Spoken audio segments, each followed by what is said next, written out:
যারা প্রেম করে পালিয়ে কোর্টে বিবাহ করেছিলেন, আল্লাহ রাসূল বলেছে লা নিকাহা ইল্লা বিওয়ালি, লা নিকাহা ইল্লা বিওয়ালি, লা নিকাহা ইল্লা বিওয়ালি।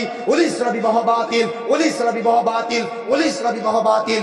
যে বিবাহে ওলি নেই সেই বিবাহ বাতিল, যে বিবাহে ওলি নেই সেই বিবাহ বাতিল। অর্থাৎ উলিসরা বিবাহ বাতিল। আপনি যে কোর্টে পালিয়ে বিবাহ করেছিলেন, মেয়ের পিতা ছিল না, মেয়ের অভিভাবক ছিল না, আপনি বলতে পারেন মেয়ের বান্ধবী ছিল, মেয়ের দুলাভাই ছিল। মনে রাখার চেষ্টা করবেন, মেয়েরা একা একা বিবাহ করতে পারে না, কোন মেয়ে বিবাহের সাক্ষী হতে পারে না, কোন মেয়ে বিবাহের ওলি হতে পারে না। মনে রাখার চেষ্টা করতে হবে, কোন মেয়ে একা একা বিবাহ করতে পারে না, কোন মেয়ে বিবাহের সাক্ষী হতে পারে না, কোন মেয়ে বিবাহের ওলি হতে পারে না। তাহলে বিবাহ দিবে কে? ওলি। মেয়ের পিতা যদি বেঁচে থাকে মেয়ের পিতা বিবাহ দিবে, পিতা মারা গেলে মেয়ের ভাই বিবাহ দিবে। অর্থাৎ স্তর ভেদে যদি ওলি পরের জন মারা যায় তাহলে তার পরের জন বিবাহ দিবে।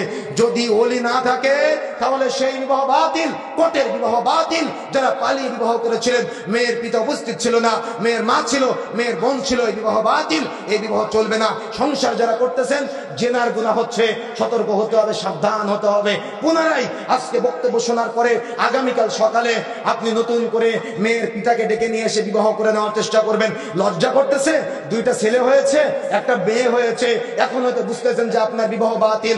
অবশ্যই আপনার বিবাহ বাতিল। একসাথে থেকেছেন, জেনার গুনাহ হয়েছে, তওবা করে পুনরায় নতুন করে বিবাহ করতে হবে। তা না হলে যতদিন একসাথে থাকবেন জেনার গুনাহ হবে এবং আপনার সংসার অবৈধ। এমনিতে যে সন্তান তিনটা হয়েছে, এই সন্তান অবৈধ সন্তান। ইসলামী শরীয়তের মিরাজ বন্টন অনুযায়ী আপনার এই সন্তানগুলো আপনার সম্পদের ভাগ পাবে না। তাদের জন্য নতুন করে সম্পদ লিখে দিয়ে যাওয়ার চেষ্টা করবেন। মনে রাখার চেষ্টা করবেন, কোর্টের বিবাহ বাতিল, পালিয়ে বিবাহ করা বাতিল। ছেলে একা একা বিবাহ করতে পারে, কিন্তু মেয়ে কখনো একা একা পালিয়ে অভিভাবক ছাড়া ওলি ছাড়া বিবাহ করতে পারে না। আমার বোনেরা যারা কথা শুনতেছেন, যদি আপনার জান্নাতের আকাঙ্ক্ষা থেকে থাকে, জাহান্নামের ভয় থেকে থাকে, আল্লাহ ভীতি থেকে থাকে, রাসূলকে মান্য করেন, তাহলে পুনরায় নতুন করে আবারও আপনি মোহর নির্ধারণ করে বিবাহ করে নিয়ে হালাল হওয়ার চেষ্টা করবেন। তা না হলে আপনার বিবাহ বাতিল, আর এই অবৈধ বিবাহের কারণে জাহান্নাম হয়ে যেতে পারে।